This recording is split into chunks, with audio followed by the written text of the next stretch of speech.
Bom dia, amados irmãos, que a graça e a paz de nosso Senhor Jesus Cristo esteja sobre a vida de todos nós. Nos colocamos mais uma vez na presença do Senhor para adorá-lo, para louvá-lo e, contudo, também para aprendermos da sua palavra e aprendermos dos seus desígnios. Convido os amados irmãos, nesse instante, se colocarem em oração. Deus de amor, Pai de misericórdia e de compaixão, nos colocamos na Tua presença em louvor e adoração. Nos colocamos, contudo, Pai, para o aprendizado da Tua palavra. Abençoa-nos nesse instante de abertura de escola bíblica dominical e também nos abençoe, Pai, com a palavra, com a aula que será ministrada pelo reverendo Carlos Alberto. Sustenta-nos nesse instante. Mais uma vez nós nos colocamos nas tuas mãos para o aprendizado da tua palavra. Em nome de Jesus Cristo. Em nome do nosso Senhor Jesus Cristo. Amém. Amados irmãos, quero convidá-los a abrirem as suas Bíblias no Evangelho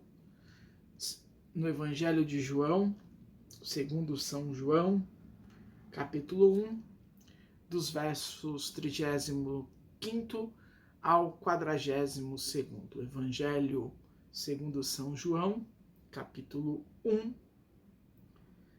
dos versos 35 ao 42º.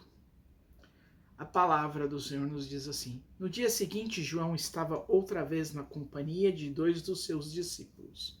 E observando que Jesus passava, disse: Eis o Cordeiro de Deus.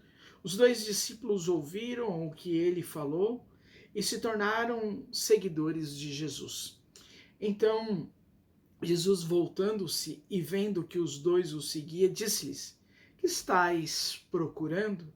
E eles disseram: Rabi, onde estás hospedado? E Jesus disse: Vinde e vede.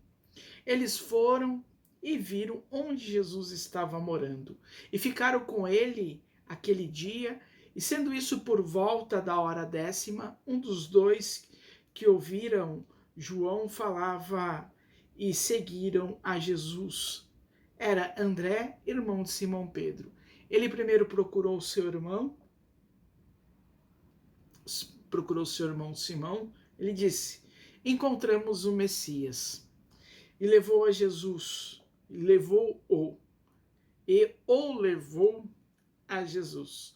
Quando Jesus olhou para ele, disse: Tu és Simão, o filho de João, tu serás chamado Cefas. Jesus encontra outros discípulos. O tema que podemos colocar nessa reflexão de abertura de escola bíblica dominical, um título, um tema que podemos desenvolver hoje é a disponibilidade para acolher os desafios de Deus e para seguir Jesus. Disponibilidade para acolher os desafios de Deus e para seguir Jesus. A liturgia desse segundo domingo do tempo comum propõe-nos uma reflexão sobre a disponibilidade para acolher os desafios de Deus e para seguir Jesus. Quando nós lemos atentamente a palavra do Senhor, nós vemos constantemente os personagens bíblicos, constantemente as pessoas são desafiadas por Deus a se tornarem disponíveis para a sua obra. Quando lemos o livro do profeta Samuel, o seu primeiro livro, capítulo 3, dos versos de 1 a 19, apresenta-nos a história do chamamento de Samuel. O autor desta reflexão deixa claro que o chamamento é sempre uma iniciativa de Deus, o qual vem ao encontro do homem e chama-o pelo nome. Ao homem é pedido que se coloque numa atitude de total disponibilidade para escutar a voz e os desafios de Deus.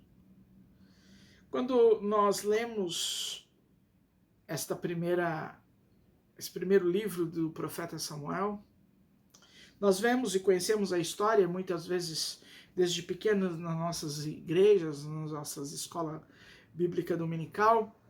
Nós lembramos, quem é mais antigo, dos pantógrafos, né?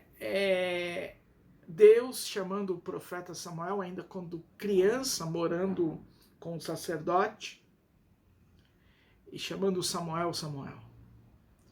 Até que o momento que Samuel diz, eis-me aqui. Se nós lermos também o livro do profeta Isaías, capítulo 6, dos seus primeiros versos, ou melhor, os 8 primeiros versos, nós vemos ali também Isaías se colocando à disposição de Deus, no qual Deus faz uma pergunta, a quem enviarei? E Isaías diz, eis-me aqui. O Evangelho de João, capítulo 1, dos versos 35º ao 42º, como nós lemos, descreve o encontro de Jesus com seus primeiros discípulos. Quem é o discípulo de Jesus? Quem pode integrar a comunidade de Jesus? Na perspectiva de João, o discípulo é aquele que é capaz de reconhecer no Cristo que passa o Messias libertador. Está disponível para seguir Jesus no caminho do amor e da entrega, que aceita o convite de Jesus para entrar na sua casa e para viver em comunhão com Ele, que é capaz de testemunhar Jesus e de anunciá-lo aos outros do irmão. Muitas vezes nós não nos achamos dignos de servir a Deus, de estarmos na presença de Deus. E o Senhor, por muitas vezes, está nos chamando, está nos convidando para integrar, para fazer parte do seu reino, está nos chamando para fazermos parte do discipulado, ou seja, de sermos discípulos e fazermos discípulos também. Um terceiro aspecto, o apóstolo São Paulo, em sua primeira epístola aos Coríntios, capítulo 6, dos versos 13º ao 20º, convida os cristãos de Coríntios a viver de forma coerente com o chamamento que Deus lhes fez. No crente que vive em comunhão com Cristo deve manifestar-se sempre a vida nova de Deus, aplicado ao domínio da vivência, do amor. Um dos campos onde as falhas dos cristãos de Coríntios eram mais notórias. Isso significa que certas atitudes e hábitos devem ser totalmente banidos da vida do cristão. A falta de amor deve ser banida da vida do cristão. Quando nós olhamos a perspectiva de Coríntios, as cartas à igreja de Coríntios, nós vemos como que eles eram falhos. Eram falhos no amor, eram falhos na compaixão. E nós, como cristãos, não devemos sermos como os coríntios, falhos no amor. Devemos ter amor e misericórdia. O chamado de Deus é para irmos, é desafiador, é acolhedor aos nossos corações, mas é desafiador porque nós temos que amar a Deus acima de todas as coisas e amar ao nosso próximo como a nós mesmos. Que o Senhor nos abençoe nesta manhã, que o Senhor nos abençoe na Escola Bíblica Dominical, que a palavra do Reverendo Carlos, a aula, venha de encontro com os nossos anseios e necessidades. Que o Senhor nos abençoe e tenhamos uma abençoada aula.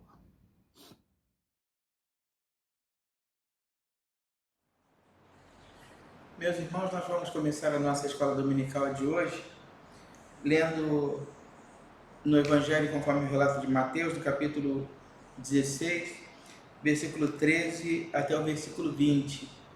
Mateus capítulo 16, do versículo 13 até o versículo 20. A palavra do Senhor nos diz assim: Indo Jesus para os lados de Cesareia de Filipe, perguntou a seus discípulos: Quem diz o povo ser o Filho do Homem? E eles responderam: Uns dizem João Batista, outros Elias, e outros Jeremias, ou algum dos profetas. Mas vós, continuou ele, quem dizeis que eu sou? Respondendo Simão Pedro, disse: Tu és o Cristo, o Filho do Deus vivo. Então Jesus lhe afirmou: Bem-aventurado és, Simão Bar-Jonas, porque não foi carne e sangue que te revelaram, mas meu Pai que está nos céus. Também eu te digo que tu és Pedro, e sobre esta pedra edificarei a minha igreja, e as portas do inferno não prevalecerão contra ela. Dar-te-ei as chaves do reino dos céus. O que ligares na terra terá sido ligado nos céus, e o que desligares na terra terá sido desligado nos céus. Então, advertiu os discípulos de que a ninguém dissessem ser ele o Cristo. Meus irmãos, nós começamos o nosso estudo nesta manhã falando sobre um assunto bastante importante para a vida da igreja, que são os credos, né? Há um tempo atrás nós estudamos a respeito do credo apostólico, né? Nós vimos lá a origem, o objetivo, né? A razão de ser e de existir daquele credo. E hoje eu queria falar um pouquinho com os irmãos sobre o credo niceno e o credo niceno constantinopolitano. Credo niceno e o credo niceno constantinopolitano. Ah, é a mesma coisa? Não, são dois credos diferentes, né? Mas primeiro começar falando a respeito do que vem a ser um credo. Credo vem da palavra ou da frase eu creio. O credo é uma afirmação de fé e ele tem por objetivo delimitar ou estabelecer no que consiste a fé ou a crença da igreja. No que a igreja crê. Em que eu creio? Eu creio em que? Né? Isso é muito importante que fique esclarecido para nós, né? No que eu creio? No que a igreja crê? Né? Essa é uma verdade que precisa ficar bem estabelecida. Por que surgem os credos? Geralmente, o credo, como qualquer doutrina, ele surge a partir de uma provocação. No caso do credo apostólico, né, não havia nada de errado, apenas era importante afirmar ou registrar aquilo que os apóstolos perguntavam, né? E as respostas às perguntas que eram feitas pelos apóstolos com relação à convicção da igreja, do crente, do novo crente, a respeito da pessoa do Pai, do Filho, do Espírito Santo, da igreja, das coisas futuras, né, das coisas do porvir, da soteriologia, que é a doutrina da salvação, e coisas assim. Então, tudo isso está concentrado ali no credo apostólico. Quando nós falamos em credo niceno, o que nós percebemos? O que nós temos de provocação? Havia um presbítero da igreja de Antioquia, cujo nome era Ário, e Ário levantou uma questão a respeito da divindade de Jesus, né? Nós cremos, e esta é a certeza que nós temos enquanto cristãos, que Jesus, ele é Deus junto com o Pai e com o Espírito Santo. Que assim como o Pai e o Espírito Santo nunca foram criados, mas eles sempre existiram, eles são eternos para o passado e para o futuro, eles não são finitos, Cristo também é infinito, é eterno para o passado e para o futuro, né? Nós temos na pessoa de Jesus essa figura ou essa imagem, essa pessoa que sempre existiu e que sempre existirá, né? Então ele não é ele não é um algo ou alguém criado por Deus Pai. Mas o que Ario afirmava era justamente o contrário, né? Ario afirmava que Jesus ele havia sido criado por Deus Pai em algum momento da história, né? E qual é o problema com isso aí? Compromete um outro ponto que nós vamos estudar nas próximas semanas, né? É a questão da soteriologia, ou da doutrina da salvação, né? Então, Jesus não seria suficientemente Deus, uma vez que ele era, se ele é uma criatura de Deus, ele não é Deus, né? Então ele não teria autoridade para promover a nossa salvação. Então, o que acontece? A igreja se reúne, os bispos da igreja, os pastores, as autoridades máximas da igreja se reúnem, então, naquele momento, para discutir esse assunto. Eram 318 pastores, ou bispos, né? Então, esse credo niceno ficou conhecido também como sendo o credo dos 318, né? Ou a confissão de fé dos 318. E ali, então, eles vão fazer algumas afirmativas com relação à fé que a igreja haveria de professar, e vão afirmar ali que Jesus é 100% Deus, ele é tão eterno para o passado e para o futuro, quanto é o Pai e o Filho, né? Então, assim se fechou o concílio de Nicéia. Isso aconteceu no ano de 325. No ano de 381, foi convocado um novo concílio na cidade de Constantinopla, né? E esse concílio teve por objetivo revisar alguns pontos desse credo niceno, né? Então, a consequência disso é que surge aí, então, o que nós temos como credo niceno-constantinopolitano, né? Credo niceno-constantinopolitano. Então, na verdade, o credo niceno é um e o credo niceno-constantinopolitano é outro. São duas imagens diferentes que a gente tem, né? Então, o credo niceno é o credo de 325 e o credo niceno-constantinopolitano é o credo de 381. Ambos têm por objetivo final combater a doutrina chamada doutrina ariana, ou a doutrina de Ari, né? Eu quero compartilhar com os irmãos aqui, então, que os termos, né, do credo niceno-constantinopolitano, que diz assim: creio em um só Deus, Pai Todo-Poderoso, Criador do céu e da terra, de todas as coisas visíveis e invisíveis. Creio em um só Senhor, Jesus Cristo, Filho unigênito de Deus, nascido do Pai antes de todos os séculos, Deus de Deus, luz da luz, Deus verdadeiro de Deus verdadeiro, gerado, não criado, consubstancial ao Pai. Por ele, todas as coisas foram feitas, e por nós, homens, e para a nossa salvação desceu dos céus. E se encarnou pelo Espírito Santo, no seio da Virgem Maria, e se fez homem. Também por nós foi crucificado sob Pôncio Pilatos. Padeceu e foi sepultado. Ressuscitou ao terceiro dia, conforme as Escrituras, e subiu aos céus, onde está sentado à direita do Pai. E de novo há de vir em sua glória para julgar os vivos e os mortos, e o seu reino não terá fim.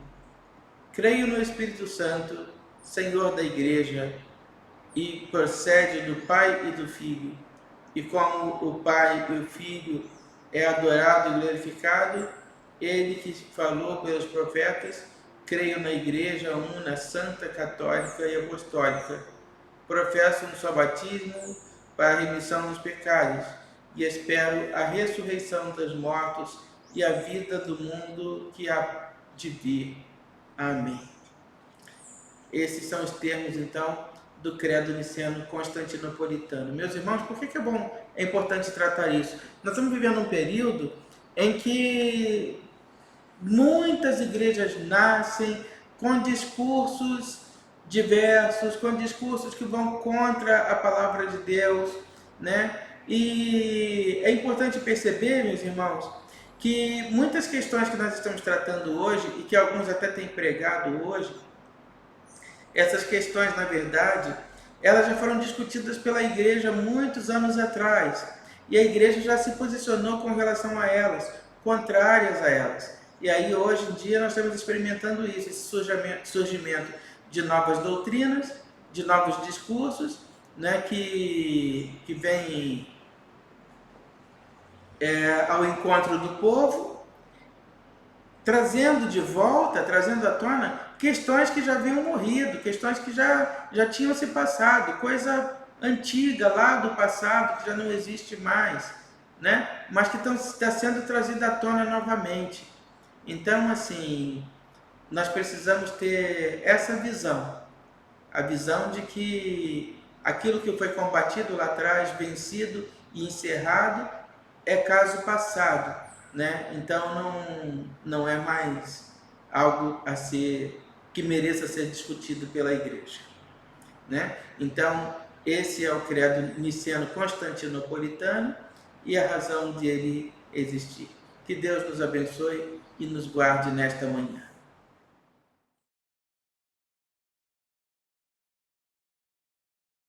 Irmãos, obrigado por mais um domingo estarmos na presença do Senhor, mesmo estudando a palavra, estarmos em escola bíblica dominical de forma online.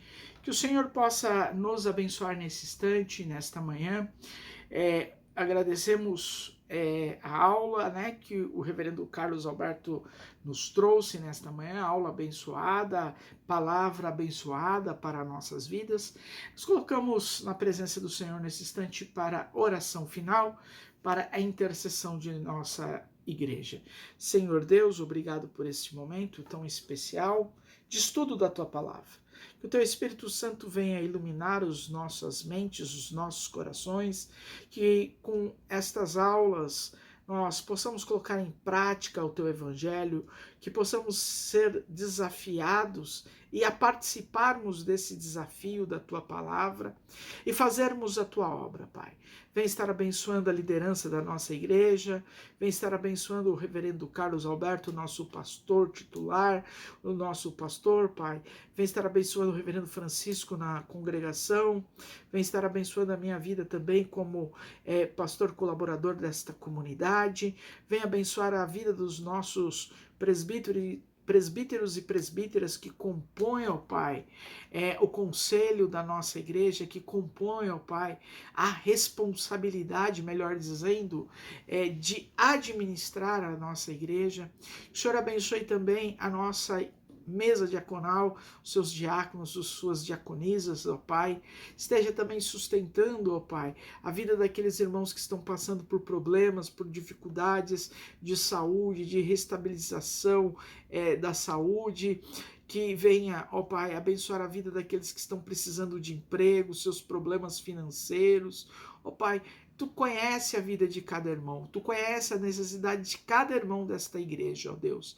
Vem estar abençoando também, ó Pai, aqueles irmãos que nesse início de ano já também estão festejando, completando mais um ano de vida, Pai. Abençoa-nos que nós tenhamos uma semana abençoada para a honra e glória do Teu nome, em Cristo Jesus. Amém. Amados irmãos, nós nos despedimos nesta manhã. Como sempre falo, repito, dúvidas, questionamentos, entre em contato comigo, entre em contato com o reverendo Carlos, e que possamos sanar essas dúvidas, essas dificuldades de compreensão, às vezes, da aula. Estamos aqui à disposição dos amados irmãos. Que todos tenham uma santa e abençoada semana, em nome do Senhor Jesus. Amém, amém, amém.